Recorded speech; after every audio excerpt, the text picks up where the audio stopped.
আমিনের তো 1 শতাংশ জমিন কিনছি 3,40,000 টাকা, সে দলিল দেয় দিচ্ছে করে দেয় না। সে আমার বাড়িতে অনেকদিন যায় বিভিন্ন মানুষ লয়ে অনেক কিছু বলছে। বলার পরে 29 তারিখ দিনে 4টা বাজনে আমি বাড়িতে একা একা বাড়িতে আমি ওরা ফোন করছি দলিল দেওয়ার জন্য, কইছে বাড়িতে যায় কথা বলবো।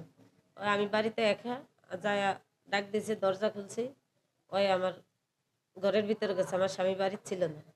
ঘরের ভিতরে যায় বলছে দলিল দিম না, তুই আমার কাজ লগে খারাপ কাজে লিপ্ত হবি, নাইলে দলিল দিম না।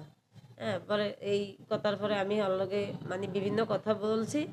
ওই জোর পূর্বে আমারে ধাক্কা মাইরা ফালাই দিছে। ফালাই দিয়া মানে আমারে দর্শনের করার লেগে করছে, মুখ যাইতে ধরছে, পাও যাইতে ধরছে, ধৈরা দর্শন করার চেষ্টা হচ্ছে। আমি চিৎকার বাক্কার দিতে আসি, ইয়েতে আছি। এই টাইমে আমার স্বামী আইসা বসছে।